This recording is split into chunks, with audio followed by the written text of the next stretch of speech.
Welcome to Things I Wish I Knew, the podcast from Thinking Faith, a work of the Jesuits in Britain. I'm Julia, I'm in my early 30s and I used to live in a Jesuit young adult community. We all live hectic lives and often don't get time to reflect on what's happening both to us and around us. This podcast is meant to help you to take a moment to stop and think about where you are, where you're going, and where your relationship with God fits into it all. Every week I'll meet a new guest who tells me about something they experienced which changed their life forever. By talking about the things they wish they'd known, we'll explore the idea that God is in all things. And we'll talk about the part that faith plays in navigating life's challenges. Today I'm speaking to Reverend Jonathan Aitken remotely about his experience in prison. So Reverend Jonathan is a former MP. He went to prison for 18 months for perjury, and since release, after 15 years, he became an ordained minister. During the conversation with him, Reverend Jonathan shared how God showed up for him in prison and has continued to since. It reminded me of God's faithfulness. So, Reverend Jonathan, how does someone go from being an MP to being in prison? Well, it was a dramatic fall from grace. It was entirely my mistake, entirely my own failings. Basically, where I got into trouble, I told a lie on oath in the course of a libel case. And telling a lie on oath is a crime, it's perjury. And perjury is a rather rare prosecution, but if people are gunning for you, and quite a few people were, they can bring it to the attention of the prosecutors. And they certainly did in my case. So I was prosecuted for perjury. I pleaded guilty almost immediately. And that was what I was sentenced to 18 months in prison before. So that was perjury, was my crime, but it was really all kinds of deeper flaws in the character which got me into the mess in which perjury took place. So what was going through your mind when you realised you were going to prison? I think, first of all, a great sadness, because I realised that my life as I had known it up to that point, which was really the life of being a relatively successful politician out there in the public square, a lot of media work, a lot of raiding the House of Commons, cabinet minister, all these high-level things, and they were all coming to an end, and maybe never in any other door opening. So I think I was, number one, sad.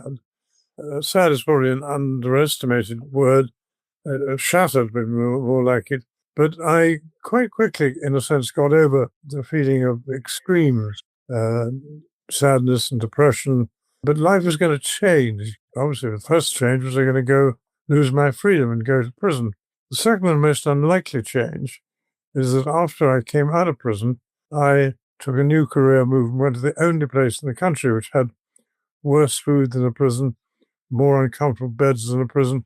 And this was an Anglican theological college called Wycliffe Hall, Oxford. And I was then there. It's a rather longer sentence, although I didn't, of course, regard it as a sentence. I regarded it as a great joy. And I spent 2.5 years there studying, passing exams, getting degrees and so on. And that was a great joy. So life changed in a big way. And how did you prepare for going to prison? Well, I actually was prepared with remarkable thoroughness. There's an old military maxim, time spent in reconnaissance is never wasted. And I had no idea what to expect, except to expect it would be fairly unpleasant and nasty and difficult. But the one thing I did do was to make great efforts to find anybody who knew anything about prison. Ex-prisoners, one to prison officers, prison governor, prison chaplain. I saw them all. I had a very long wait. So I just saw a lot of people. So I really did know quite a lot about what to expect. Even so, there were plenty of surprises and shocks, but I wasn't unprepared. And I listened to a lot of good advice about how to handle oneself in prison, of which perhaps the best advice was, don't be a tall poppy, don't show off, don't give yourself any airs and graces. You may have been somebody high up once, but now you're down with all other prisoners. All men are equal in a prison uniform, and go with the flow and go with the level and the atmosphere of the prison. And that's what I did, and it was good advice. And how was your first night in prison? The first night was full of surprises, some of them pleasant in the sense that, on the whole, the prison staff and the people there were courteous and did all their jobs, not necessarily agreeably, but professionally and well. And I didn't feel in any danger. I got a bit surprised by prison language, which is a new subject. But there's an awful lot in Belmarsh, at least, sort of East, North London rhyming slang. And I remember being astonished when somebody yelled at me, "Whatever you do, take the cucumbers, take the cucumbers." I had no idea what he was talking about at all. And that was an opportunity in prison rhyming slang to take the numbers. And taking the numbers means going into solitary confinement or a vulnerable prisoner's wing for your own protection. And usually it's sex offenders do that. It's usually police officer. But my informant clearly thought any passing cabinet minister would be wise to take the numbers or the cucumbers. Anyway, once we get through a certain amount of translation difficulties, on the whole, I was fine on my first night until I got to my cell late at night. And there was a tremendous amount of chanting. And I suddenly realized that chanting was all about me. And the gist of the chanting, which I won't repeat on your polite program, was that expletive deletive Aitken has now arrived in Belmarsh prison, or he's on wing so-and-so, cell number so-and-so. Tomorrow morning, lads, let's show him. And then more expletive deleters on showing what we think of Tory cabinet ministers. And this was rather frightening at first. What I did not know, and I now do know, is that Belmarsh prison then and now, as far as I know, is at night very often fueled by drug taking, a lot of hysterical but meaningless and therefore harmless chanting and threatening. And it doesn't sort of mean what it sounds like, but it sounded rather bad at the time. So I had alarming, but then I fell into a deep sleep and was fine. So how did you cope with the reality of prison life then? Well, I'd had a lot of good advice about keeping my head down, not giving myself any airs and grace. So I was very cautious at first.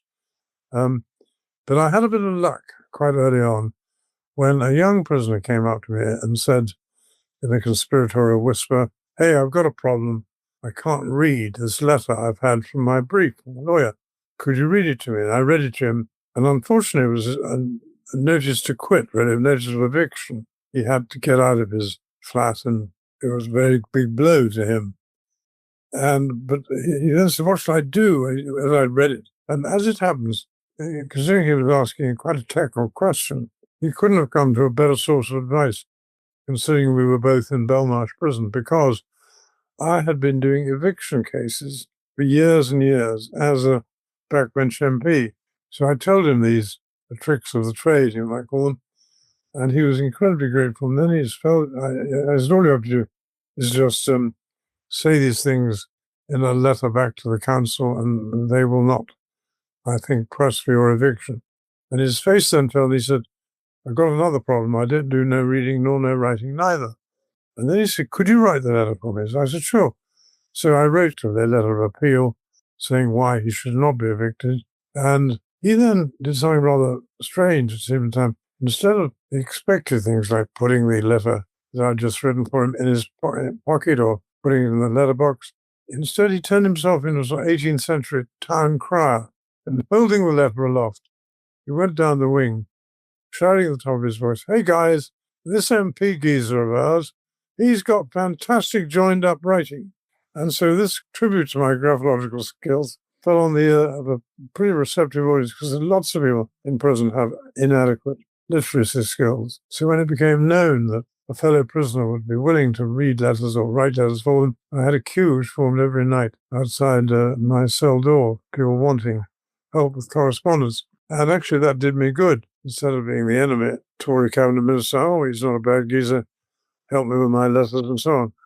So I fitted in fairly quickly and fairly easily to the community of the wing. I didn't find it that difficult.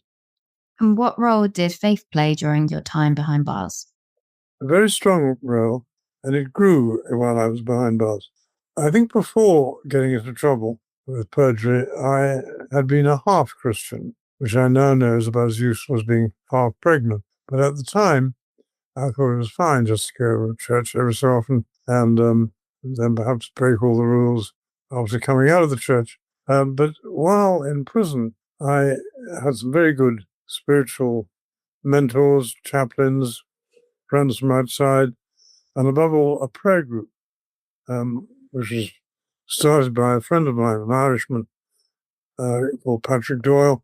And he got this prayer group, which became a big feature of my life in prison. And I was also helped by chaplains.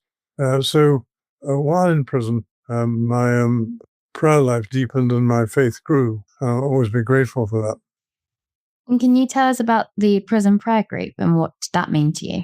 Well, the prison prayer group, which was self-starting, it was started by Paddy, his fellow prisoner, and I was not the leader of it. I was, in some ways, its greatest beneficiary. Because of all that time in prison, we were better at meeting frequently than most prayer groups in the outside world. We used to meet every night pretty well. And we were sort of fairly unstructured. People addressed God in all kinds of ways. Some prayed to God the Father, which is a phrase which means much more in a prison because so many people then have really never had a father or don't know who their father was. So when they're praying to a rock of paternal trust, it perhaps means more than it does when it slips off the tongue so easily among people in civilian life. And then a lot of people prayed, of course, to Jesus, the qualities that Jesus has, healing, mercy, forgiveness of sinners. And then quite a few prayed the Holy Spirit, that mysterious third person of God who will empower us to clean up our often messy lives, and which we can't clean up easily ourselves. And so you need the power of the Holy Spirit to stop taking drugs, for example. So I found the openness of the prison prayer group, the willingness to let it all hang out, as they say, and then to pray together.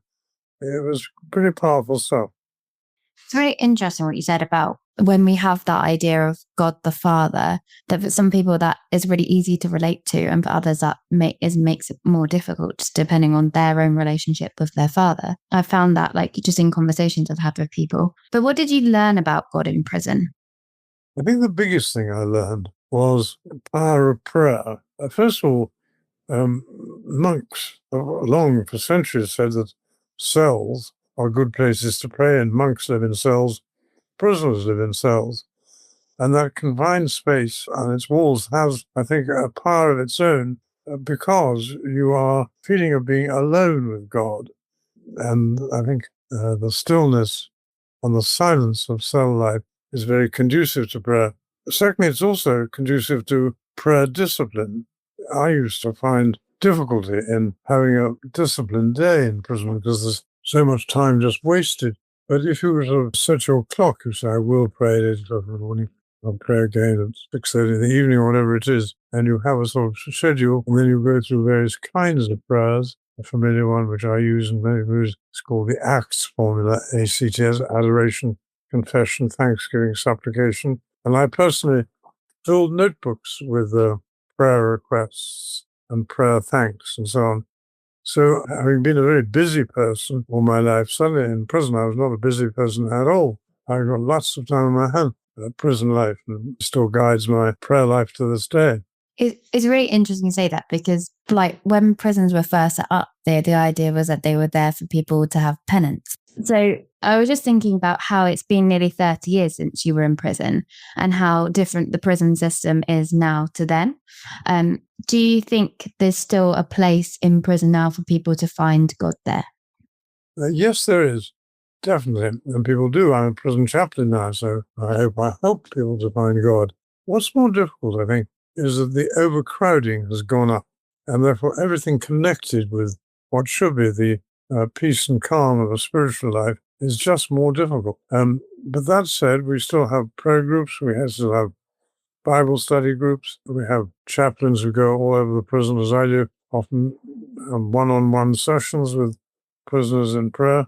So the work of God goes on. It's just more difficult, I think, than it was, and that's because of got less prisons, more prisoners, more overcrowding, more violence, a lot of problems which are in the newspapers from day to day. And I hope those who govern us are giving some serious thought to how they might improve the prison system. How did it feel when you left prison? Actually, I was more nervous than at any other time almost. And I often say to people, coming out of prison is harder than going into prison. Why? Because once you're inside, life runs on a sort of railway line of times and places and events, which you just have to go with the flow. There's no room for any initiatives. But when you're going back into life, I think you have to worry about how well anybody from your family to your friends will receive you. You have to worry about where you're going to live, how you're going to live, whether you're going to get a job. All these things are worrying, and then there are technicalities like being on license and cooperating with probation and so on. So I think the first few weeks of coming out of prison are difficult and finding your feet. And I think everybody should recognize that and not enough do. They sort of think it's a great celebration coming out of prison. They start to get into bad company, drink too much, unwise thing to do. I've heard also that when you're in prison, you can have a sense of community because you're with people maybe in different cells and stuff, but you've got that sense of like being in the same place. And as you said earlier, you're kind of all on the same level. But then when you come out of prison, that form of community gets lost. Was there a stigma when you came out of prison? Yes, I think there definitely was. I mean, I was very well publicized, over publicized prisoner, and the tabloids were always taking photographs of me going shopping. So I felt a sort of quite a crushing sort of sense of rather disapproving vigilance. But you get used to it and life moves on. But there were bad moments. I remember, for example, being on an escalator on the London Underground. And it was a very long escalator, and I was going up it. And there was, for some reason, a very aggressive, hostile man who suddenly started shouting, pointing at me and shouting, look at that crook there, look at that crook, top of his voice. Well, that was a disturbing little episode, and I felt very sort of wounded by it at the time. But life goes on, and there are many blessings. There were lots of friends who rallied around. There were, I had a good family. And so, one way or another, it was not a bad experience, but there were some bumpy moments coming out. And how did you go from prison to being ordained? It was a very long and complicated journey. First of all, while in prison, I did become very interested in the spiritual life, in God. And so I made this rather extraordinary decision to go from prison to the one place in Britain which had worse food and more uncomfortable beds than the prison. And this was an Anglican Theological College, Wycliffe Hall. It couldn't have been a nicer place. I was there for 2.5 years. I studied, I passed exams, I took part in chapel life, went on missions, wonderful teachers like Michael Green and Alistair McGrath and others, Graham Tomlin. And so I really felt very nurtured in the spiritual life in theology, which were the exams I was passing. I had to pass exams in Greek, I had to learn a bit of Hebrew, the Psalms. It was hard work, but I thoroughly enjoyed it and appreciated it. Most of the people who were at Wycliffe Hall at that time, and we were about 100 of us, but about 90 of them were all going to be vicars, or if not vicars, missionaries or something like that. And I wasn't. So I actually did not get ordained until another 15 years after I left Wycliffe. It's a long, long gap. Why did I become ordained? Because I felt very powerfully that God was calling me. And I try in my prayers to say, dear God, is there anything more you'd like me to do? I'm thinking you might say, well, I think you should read the book of Exodus more often, or you should do something rather in church more often. Instead of this particular, the voice seemed to say, I want you to be one of my priests. And I was startled by this. And I said by way of response, more or less, God, if it's you talking, please shut up. Please don't say that again. I would be a very, very bad vicar. And but the voice went on, sort of muttering and disturbing me. And then after about a year, the voice slightly changed and said, I meant that I wanted you to be a prison chaplain, an ordained priest and a prison chaplain. Now, that was something I think I would not be a good parish priest or vicar, but I thought prison service I did know more about. I'd been doing what's called prison ministry anyway. I'd been a prisoner, and I knew they were short in the prison service of ordained priests or chaplains. So then I did contact my area bishop and did put myself forward for consideration and was very quickly accepted. I mean, I was qualified theologically, having passed all these exams a long time ago, and I had something to do inside a prison. And I have loved being a prison chaplain. It's a real vocation. It is a very much needed form of Christian ministry, and I love doing it. And also, I don't neglect, not just in prison, I do a lot of stuff people who come out of prison. And it's really interesting how God used your experience for your ministry. And I was just thinking also about how you spend that time not wanting to be ordained. Because if you had come out and got ordained straight away, I imagine with all of the restrictions, you wouldn't have been allowed to go and do prison ministry straight away. But it was only because you had that time away that you then were accepted and able to do it so willingly and so well to support people who have been in a similar situation as you. Yes, I think that is true. I wasn't really conscious of that. There's an old hymn which goes, God moves in mysterious ways, his wonders to perform. And I certainly think he did it with me. I never, in all my wildest dreams, ever expected to be an ordained priest or prison chaplain. And you're absolutely right. The timing was not my timing. It was God's timing. So I have to thank him entirely. All I knew is I did not want to be ordained. And I think probably if I tried to get ordained much sooner, for one reason or another, that wouldn't have happened. But as it has happened, the timing was right. So what advice would you give to someone who has a loved one in prison? I think the important thing to realize is the one in prison, despite a certain amount of bravado, will be feeling pretty fragile. And therefore, the more reassurance he gets that he's loved, he's prayed for, he's cared for, that is a great, great boost to a prisoner's well-being and morale and spiritual strength. So show your love by good and frequent communication, I think, would be number one. Number two, or maybe should come number one, is, of course, pray for him and pray for his fellow prisoners. I'm really quite constantly amazed how our prisons do not usually boil over with violence and with all kinds of difficulties. And I think the prayer of people outside prison may be one of the features that keeps prisons, bad though they are at the moment, that it keeps them as bearable. So I think good communication and good prayer, that would be my two priorities. And what support can people give to people as they leave prison as well?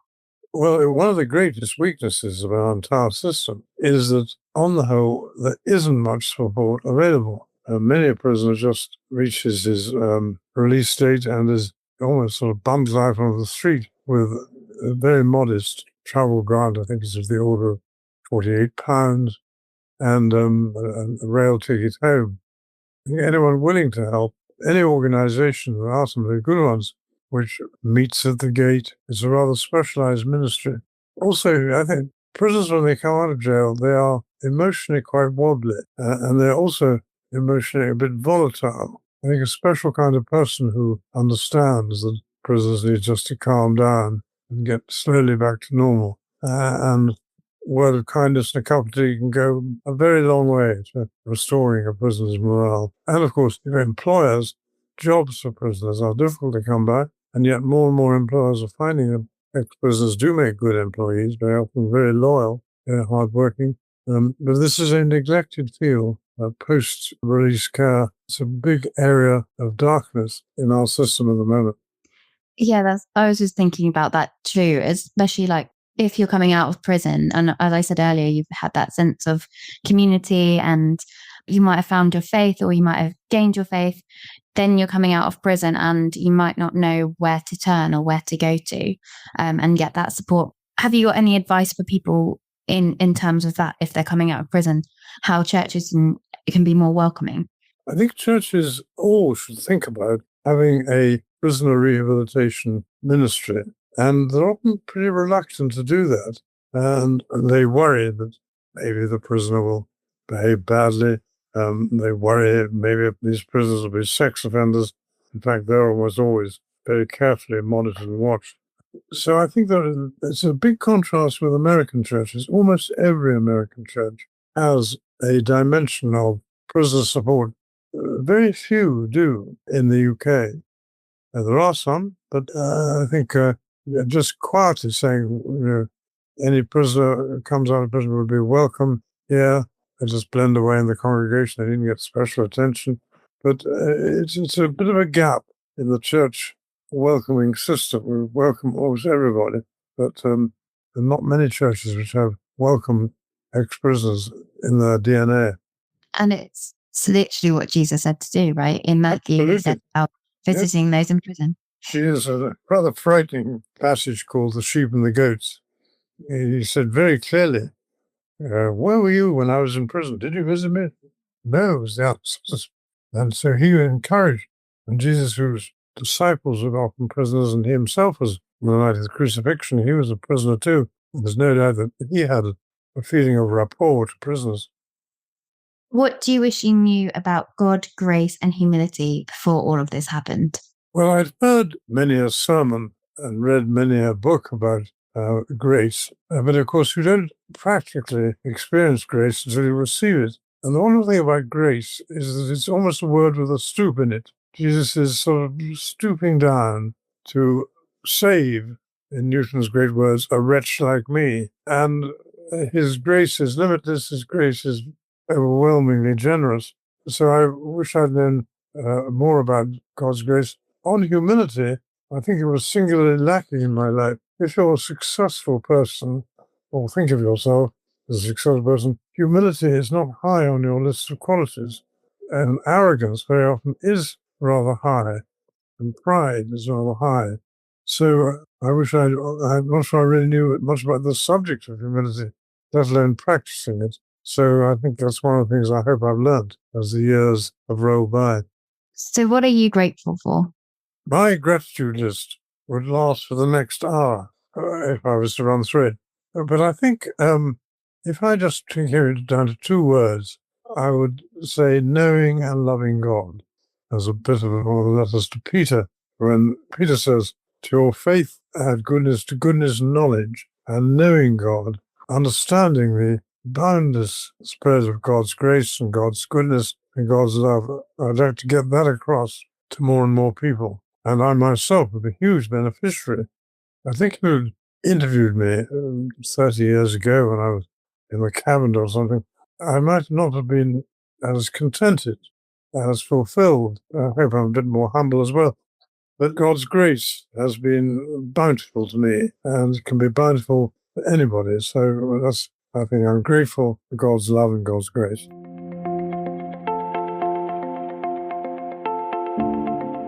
Thanks for listening to Things I Wish I Knew. This episode is going to stay with me because it reminded me of how God uses all of our moments, and in many ways, he uses our worst moments the most. How about you? We'd love to hear how Reverend Jonathan's story resonated with you. And why not also tell us if you're facing an experience you wish you knew how to look at differently? It might just be something we can help with. You can find out more about this and other themes at thinkingfaith.org. Thank you again for listening. I hope you'll join me again next time on Things I Wish I Knew.